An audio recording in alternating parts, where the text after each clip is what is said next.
أما بعد فقد قال الله تبارك وتعالى في كتابه المجيد وهو أصدق القائلين وقوله الحق. بسم الله الرحمن الرحيم. أطيعوا الله وأطيعوا الرسول وأولي الأمر منكم. صلوات پڑھیں محمد وعلى محمد.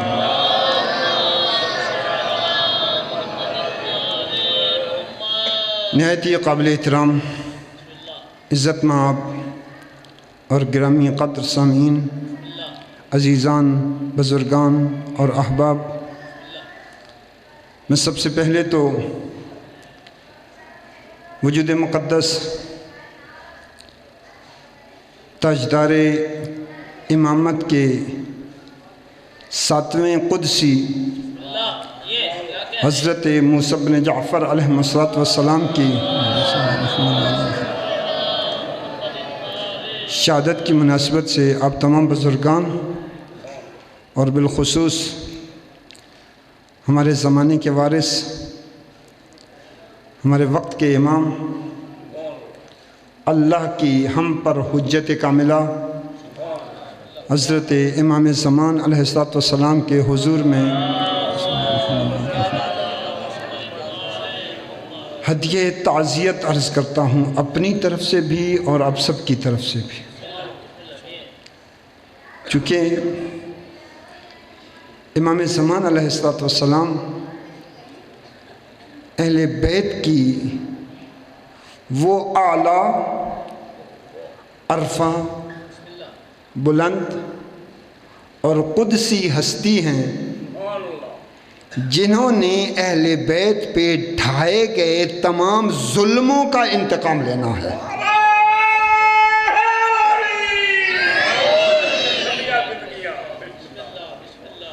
یہ ان کی ذمہ داری بھی ہے اور اللہ نے ان کو اسی مقصد کے لیے پردہ غیبت میں رکھا ہے.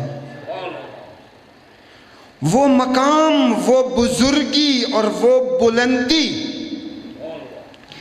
جو اللہ نے حضرت انسان کو عطا کی ہے، اور اللہ نے جو حضرت انسان سے وعدہ کیا ہے کہ نُرِيدُ أَن نَّمُنَّ عَلَى الَّذِينَ اسْتُضْعِفُوا فِي الْأَرْضِ وَنَجْعَلَهُمْ أَئِمَّةً وَنَجْعَلَهُمُ الْوَارِثِينَ، کہ اللہ کا یہ ارادہ ہے کہ ہم احسان کریں ان پر جنہیں زمین میں بظاہر کمزور کر دیا گیا ہے. میں مختصر وقت پڑھوں گا اور نہایت توجہ طلب باتیں کروں گا انشاءاللہ. اللہ جب ارادہ کرتا ہے نا، یوں تو یرید و صیغہ ہے مضارع کا، جس کا مطلب ہوتا ہے کہ اللہ یہ ارادہ کرے گا یا کر رہا ہے، کیا ہے نہیں ہے. لیکن یاد رکھیں، قرآن میں جہاں بھی اللہ کے ارادے کی بات آئی ہے تو وہاں پہ لفظیں جو بھی ہوں، لیکن ذہن میں رکھیں اللہ کے ارادے اور مراد میں فاصلہ نہیں ہے.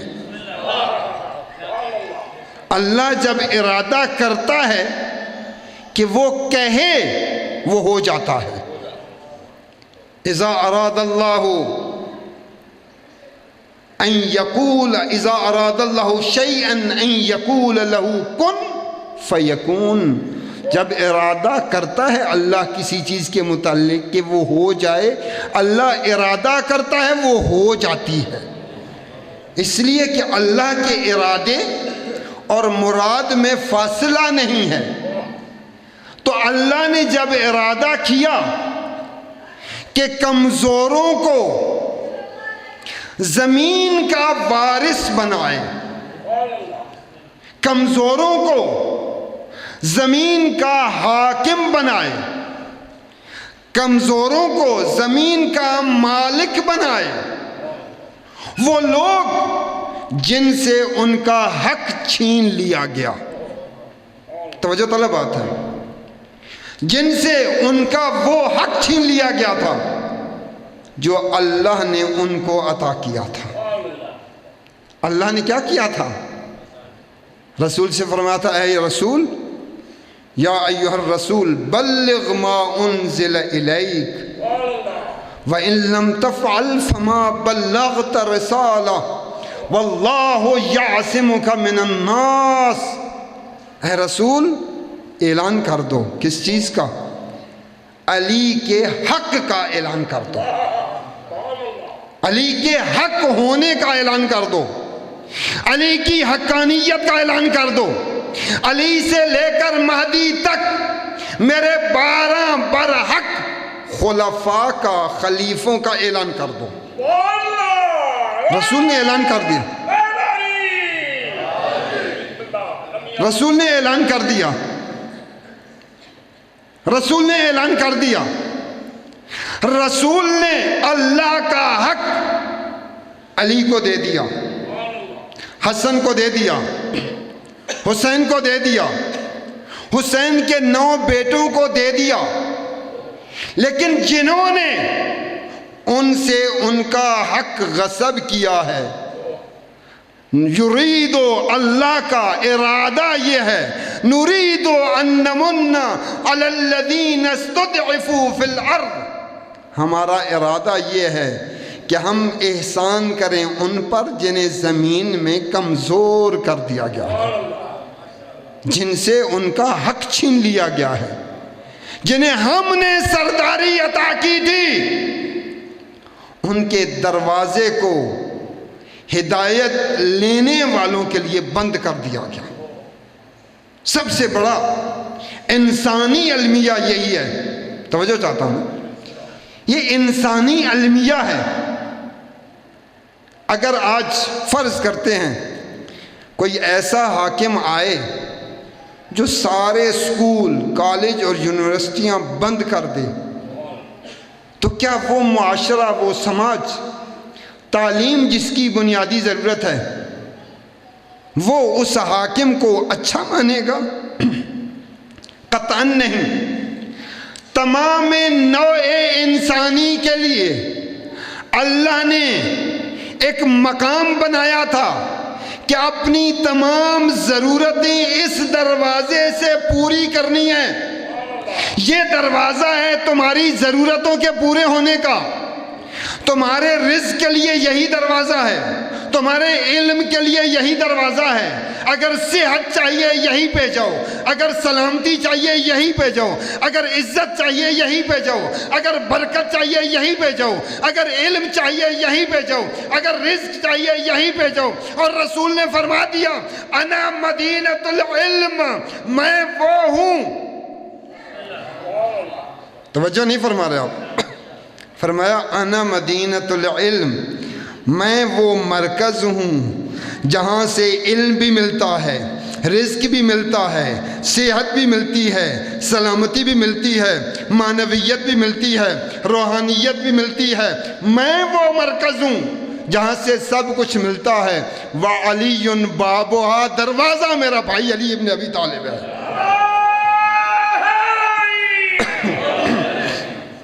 جو چاہیے تمہیں، جو چاہیے وہ یہیں سے لے کے آئیں، یہیں سے لے کے جانا ہے۔ مرکز یہی ہے۔ لوگوں نے کیا کیا؟ اس مرکز کے سامنے دیوار کھڑی کر دی۔ کتنا بڑا انسانی المیہ ہے۔ جہاں سے ہدایت لینا تھی اس دروازے پہ نہ جانے دیا گیا، جہاں سے اللہ کی طرف سے ہدایت ملنا تھی اس دروازے پہ نہ جانے دیا۔ اب اللہ نے وعدہ کیا ہے کہ سنو، مکروا ومکر اللہ واللہ خیر الماکرین، ان کو اپنی چالیں چلنے دو، اللہ بھی ایک چال چلے گا، اور وہ چال وہ ہوگی کہ اللہ کا خلیفہ اس پوری کائنات کا مالک ہوگا، وارث ہوگا۔ میں ایک جگہ پہ تھا، بڑے صاحبان علم تشریف فرما تھے، وہ کہنے لگے جی یہ جو آج کل کہا جاتا ہے نا علی وارث، وارث تو اللہ کی ذات ہے۔ دو نقطوں کی طرف انہوں نے اشارہ کیا تھا۔ کہنے لگے جی یہ کہا جاتا ہے علی وارث، اسماء الہی میں وارث اللہ کا اسم ہے، یہ تو درست نہیں ہے۔ میں نے ان سے کہا کیا ہوتا ہے؟ کہنے لگے یہ اسماء الہی کو، اللہ کے اسماء کو مخلوق کے اسم قرار دینا درست نہیں۔ میں نے وہاں پہ یہی کہا، میں نے کہا قرآن جسے وارث کہے، تم یہ کہتے ہو کہ اسے وارث نہ کہو۔ کہنے لگے کہاں پہ قرآن نے کہا؟ میں نے یہی آیہ مجیدہ پڑھی کہ اللہ فرماتا ہے وَنُرِيدُ أَن نَّمُنَّ عَلَى الَّذِينَ اسْتُضْعِفُوا فِي الْأَرْضِ وَنَجْعَلَهُمْ أَئِمَّةً وَنَجْعَلَهُمْ الْوَارِثِينَ۔ یہاں پہ اللہ نے ایک نہیں 12 وارث بنائے ہیں۔ پہلا علی ہے، آخری حضرت حجت خدا ہے۔ اللہ نے ان کو وارث بنایا ہے، اللہ نے ان کو وارث بنایا ہے۔ دوسرا نقطہ، انہوں نے ایک صاحب علم تھے، عالم تھے، کہنے لگے جی ایک اور ہے۔ میں نے پورے قرآن کی ورق گردانی کی، یہ ضمناً بات آ گئی ہے، میں بات اور کرنا چاہتا تھا۔ کہنے لگے میں نے پورے قرآن کی ورق گردانی کی ہے، یہ جو آپ پڑھتے ہیں نا دعائے فرج میں، یا محمد یا علی، یا علی یا محمد اکفیانی فإنکما کافیان وانصرانی فإنکما ناصران۔ یہاں پہ آپ علی اور محمد کو اپنا ناصر مانتے ہیں، کہتے رہو یا علی مدد، کہتے رہو، لیکن یہ نہ کہو محمد اور علی کافی ہیں۔ توجہ چاہتا ہوں، قرآنی بات کر رہا ہوں۔ محمد اور علی کافی ہیں، اللہ کافی ہے۔ یہ نہ کہو محمد کافی ہیں، نہ کہو علی کافی ہیں، نہ کہو یا محمد یا علی اکفیانی فإنکما کافیان، نہ کہو۔ میں نے کہا کیوں؟ کہنے لگے جی میں نے پورے قرآن کی ورگردانی کی ہے، اللہ ہی کافی ہے اور کوئی کافی نہیں ہے۔ یہ آج کل بہت ہوتا ہے ہمارے لیے، اللہ ہی کافی ہے۔ میں نے ایک اور قرآن مجید کی آیہ کریمہ پڑھی، میں نے کہا قرآن اگر غیر خدا کو کافی سمجھے تو پھر مان لو گے؟ کہنے لگی جی مان لیں گے، قرآن کو تو ماننا ہے۔ میں نے کہا بسم اللہ الرحمن الرحیم، قرآن یہ کہتا ہے وَيَقُولُ الَّذِينَ كَفَرُوا وَيَقُولُ الَّذِينَ كَفَرُوا لَسْتَ مُرْسَلًا۔ اے رسول، کافر لوگ یہ کہتے ہیں کہ تو اللہ کا رسول نہیں۔ قُلْ كَفَى بِاللَّهِ شَهِيدًا بَيْنِي وَبَيْنَكُمْ وَمَنْ عِنْدَهُ عِلْمُ الْكِتَابِ۔ ان سے کہو کہ ہمارے لیے دو ہستیاں کافی ہیں، ایک اللہ کافی ہے اور ایک وہ جو پوری کتاب کا عالم ہے۔ میں نے کہا یہ آیہ مجیدہ کس کی شان میں نازل ہوئی؟ کہ سب کہتے ہیں، سنی شیعہ سب کہتے ہیں یہ آیہ مجیدہ اس میں وَمَنْ عِنْدَهُ علم الکتاب سے مراد علی ابن ابی طالب ہیں۔ تو قرآن علی کو کافی کہہ رہا ہے۔ تو کہتا ہے علی وارث نہیں ہے، تو کہتا ہے علی کافی نہیں ہے۔ اللہ نے ان کو وہ مقام دیا ہے جو انسانی سوچوں سے کہیں بلند ہے۔ خود علی ابن ابی طالب فرماتے ہیں نا نہج البلاغہ کے خطبہ سوم میں، علی کیا فرماتے ہیں؟ إنه ليعلم إن محلي منها محل القطب من الرحى ينحدر عني سائل ويرقى إلي الطير۔ ارے علی سے علم کے چشمے پھوٹتے ہیں، علی علم کے چشمے پھوٹتے ہیں علی سے۔ کوئی دنیا کا عالم ایسا نہیں جو علی کا مقابلہ کر سکے۔ علی تو فرماتے ہیں نا سلونی سلونی قبل ان تفقدونی، ارے دنیا کے راز جاننا چاہتے ہو تو علی کی دہلیز پہ، علی کے دروازے پہ اپنی جبین نیاز جھکاؤ، میں تمہیں دنیا کے راز بتا دوں گا۔ راز جاننا چاہتے ہو؟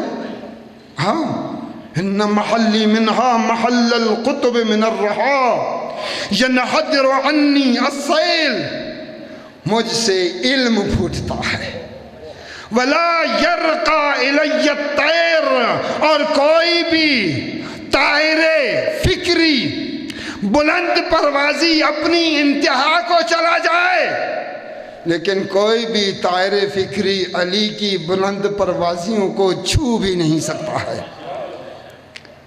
تو یہ دروازہ ہے جس کا تعارف اللہ نے کروایا ہے، اور جس دروازے کو اللہ نے تمام مشکلوں کی مشکل کشائی کا مرکز قرار دیا ہے۔ اگر کوئی مشکل ہے، دنیا کی کوئی مشکل ہے، آؤ علی کے دروازے پر۔ دین کی کوئی مشکل ہے، آؤ علی کے دروازے پر۔ قرآن سمجھنا چاہتے ہو، آؤ علی کے دروازے پر۔ کائنات کے راز سمجھنا چاہتے ہو، آؤ علی کے دروازے پر۔ فرماتے ہیں اگر میرے لیے منبر بچھا دیا جائے، اہل تورات کو تورات کے مطابق، اہل زبور کو زبور کے مطابق، اہل انجیل کو انجیل کے مطابق، اور اہل قرآن کو قرآن کے مطابق جواب دوں گا، اس لیے کہ علی ایسا عالم ہے جو کبھی عاجز نہیں آتا ہے۔ علم ہے علی، عالم ہے علی۔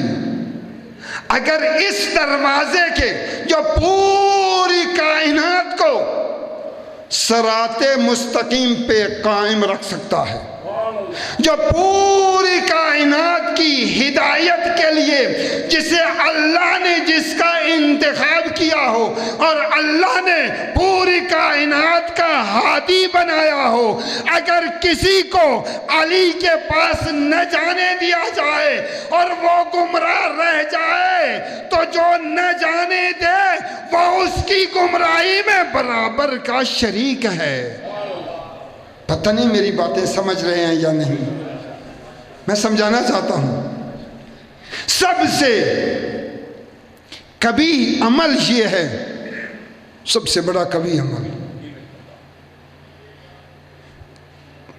کہ جس دروازے پر پوری کائنات کی مشکلوں کا حل موجود تھا، اس دروازے سے کسی کو روکا جائے۔ اور یہ یوں نہیں ہے کہ رسول مصطفیٰ نے فرط جذبات میں کوئی جملہ فرما دیا ہو۔ قرآن فرماتا ہے وَمَا يَنْتِقُ عَنِ الْهَوَىٰ إِنْ هُوَ إِلَّا وَحْيٌ يُوحَىٰ، اس کا معنی یہ ہے کہ وہ اپنی خواہش سے نہیں بولتے، جو بولتے ہیں وہی وحی ہوتی ہے۔ توجہ فرما رہے ہیں؟ جو بولتے ہیں، رسول جو بھی بولتا ہے وہی وحی ہوتی ہے۔ تو وہ رسول جو بھی بولے وہ وحی ہے۔ اس رسول نے فرمایا انا مدینۃ العلم وعلی بابھا، مرکز میں ہوں، تم نے جو کچھ لینا ہے دینا میں نے ہے، دینا میں نے ہے، لیکن ہاتھ علی کا ہوگا۔ کیوں؟ چونکہ علی ید اللہ ہے، زبان علی کی ہوگی، علی لسان اللہ ہے، سامنے چہرہ علی کا ہوگا، علی وجہ اللہ ہے۔ تمہیں اگر اللہ تک پہنچنا ہے علی کے دروازے پہ اپنی جبین نیاز جھکانا ہوگی۔ صلوات پڑھیں محمد و آل محمد پر۔ تو میرے معزز سامعین، سب سے بنیادی ضرورت نوع انسانی کی، انسانی مسائل ہوتے ہیں نا، انسانی نفسیات ہوتی ہیں۔ اللہ نے جو انسان کو پیدا کیا ہے تو فقط اس کی جسمانی ضروریات کو مد نظر نہیں رکھا، اس کی جسمانی ضروریات کو بھی مد نظر رکھا، اس کی روحانی ضروریات کو بھی مد نظر رکھا اللہ نے، اس کی معنوی ضروریات کو بھی مد نظر رکھا اللہ نے۔ جسم، ماہرین یہ کہتے ہیں، اطباء اور ڈاکٹر سائنسدان یہ کہتے ہیں کہ ہر 6 سال میں پورے کا پورا جسم تبدیل ہو چکا ہوتا ہے، پورے کا پورا جسم 6 سال میں تبدیل ہو چکا ہوتا ہے، لیکن انسان تبدیل نہیں ہوتا،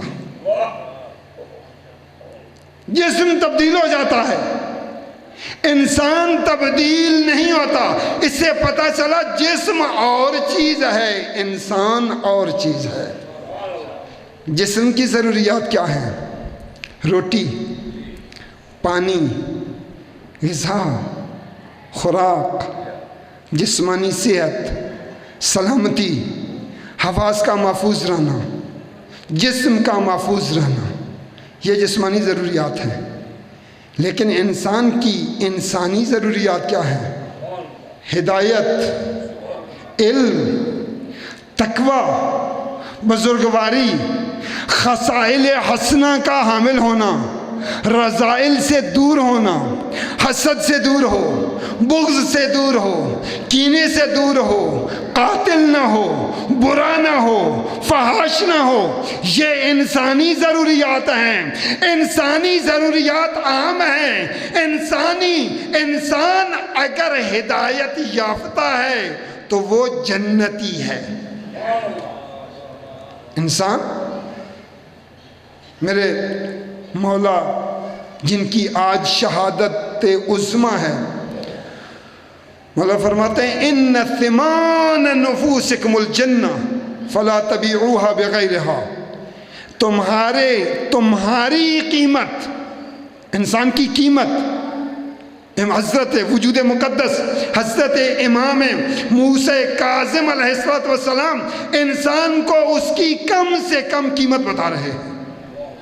فرمایا اے انسان، ان ثمان نفوسکم الجنہ، تیری قیمت جنت ہے۔ تیری قیمت، تیرا اگر کوئی ریٹ لگائے تو کم از کم تیری قیمت جنت ہے۔ فلا تبیعوها بغیرها، اپنے آپ کو اس سے کم پہ نہ بیچنا۔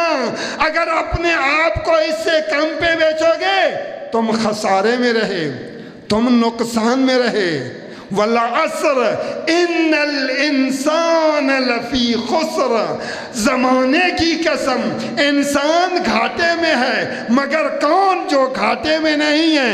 الا الذین آمنوا، وہ جو صاحبان ایمان ہیں۔ صاحبان ایمان کون ہیں؟ اللہ کی وحدانیت پر عقیدہ رکھیں، اللہ کی اسماء و صفات پر عقیدہ رکھیں، انبیاء کی نبوت پر عقیدہ رکھیں، ائمہ کی امامت پر عقیدہ رکھیں اور قیامت پر عقیدہ رکھیں، تو مومن خسارے میں نہیں ہے۔ الا الذین آمنوا، فقط وہ انسان خسارے میں نہیں جو صاحبان ایمان ہو۔ پہلی شرط کیا ہے؟ کہ وہ انسان ہو، اس نے اپنے آپ کو اپنی سے کم قیمت پہ نہ بیچا ہو۔ الا الذین آمنوا وعملوا الصالحات، عمل صالح سے اپنی حیثیت کو بڑھایا۔ عمل صالح، انسان جب عمل صالح کرتا ہے نا، مومن ہونا اس کی بنیادی قیمت ہے۔ عمل صالح کرے گا، قیمت بڑھتی جائے گی، مہنگا ہوتا جائے گا۔ الا الذین آمنوا وعملوا الصالحات وتواصوا بالحق، پھر یوں نہیں ہے کہ خود جائے بلکہ دوسروں کو بھی لے کے جائے، خود نہیں دوسروں کا شفیع بن جائے، گناہگاروں کو، کم قیمت والوں کو اپنے ساتھ لے کے جائے. اِلَّا الَّذِينَ آمَنُوا وَعَمِلُوا الصَّالِحَاتِ وَتَوَاصَوْا بِالْحَقِّ. ان کو حق کی وصیت کرے، انہیں حق بتائے. اور رسول نے حق بتا دیا تھا کہ علی مع الحق والحق مع علی. علی حق کے ساتھ ہے، حق علی کے ساتھ ہے. جو حق بتائے گا وہ خسارے میں نہیں، یعنی جو علی کا ذکر کرے گا.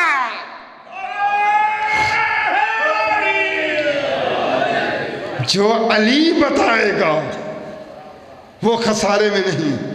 وَتَوَاصَوْا بِالصَّبْرِ.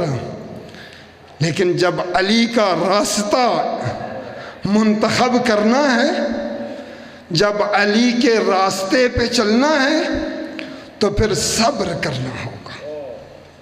یہ بڑی بات ہے. إِلَّا الَّذِينَ آمَنُوا وَعَمِلُوا الصَّالِحَاتِ. صاحب ایمان ہو، صاحب ایمان ہونے کے ساتھ ساتھ صاحب عمل صالح ہو. عمل صالح کے ساتھ ساتھ حق بتاتا ہو، علی کا ذاکر ہو، علی کا تذکرہ کرتا ہو، ان ہستیوں کا تذکرہ کرتا ہو جنہیں اللہ نے بلند مقام دیا ہے، جنہیں اللہ نے اپنا خلیفہ بنایا ہے، جنہیں اللہ نے اپنا نمائندہ بنایا ہے. وَتَوَاصَوْا بِالصَّبْرِ. پھر صبر کی بھی وصیت کرتا ہوں، چونکہ جب علی کے راہ پہ چلو گے تو علی کے راہ پہ مصیبتیں بڑی ہیں، مشکلیں بڑی ہیں، مصائب کے پہاڑ ہیں علی کے راہ پہ چلنے کے لیے. علی کا راہ یعنی امامت کا راستہ. اور یاد رکھو، ہم تمام مکاتب اسلامی کا بڑا دل و جان سے احترام کرتے ہیں، لیکن ایک فرق ہے شیعہ میں اور دیگر مکاتب اسلامی میں کہ تمام مکاتب اسلامی میں فقط شیعہ ہیں جو امامت حق الہیہ کا عقیدہ رکھتے ہیں، جو علی سے مہدی تک 12 کی امامت کو دین کا بنیادی رکن سمجھتے ہیں. جو بھی اس راہ پہ آئے گا پھر اسے مصیبتوں کے ساتھ مقابلہ کرنا ہوگا. تاریخ یہ کہتی ہے کہ پہلی مدافع امامت تھی رسول کی بیٹی. رسول کی بیٹی پہلی امامت کا دفاع کرنے والی ہے، رسول کی بیٹی. خود علی علیہ السلام بھی یہ فرماتے ہیں کہ جب تک دخت رسول زندہ رہی علی مطمئن تھے کہ علی کی محافظ موجود ہے.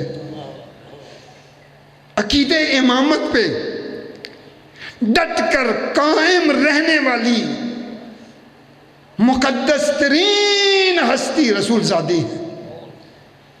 لیکن پہلی اس مدافع امامت پہ کتنی مصیبتیں آئیں کسی کو معلوم ہے؟ کسی کو معلوم ہو یا نہ ہو، خود بی بی نے فرما دیا ہے کہ مجھ پہ کتنی مصیبتیں آئی ہیں. بی بی فرماتی ہیں سبت علیہ مصائب لو انہا سبت علی الایام سرنا لیالیا. ابھی رسول کے کفن پہ خاک بھی نہیں پڑی تھی کہ زہرا پر اتنی مصیبتیں نازل ہوئیں. اگر یہ دنوں پہ نازل ہوتی راتیں بن جاتے. میں کہتا ہوں اے دخت رسول اب سچ فرما رہے ہیں، یہ مصیبتیں اگر پہاڑوں پہ نازل ہوتی تو پہاڑ اپنی اس طاقت کے باوجود ان مصیبتوں کی تاب نہیں لا سکتے تھے. لیکن پھر بھی اس رسول زادی نے تواصو بالصبر کا وہ مظاہرہ کیا کہ کائنات میں کوئی ایسا صبر پیش نہیں کر سکتا. یہ رسول زادی کا صبر ہے.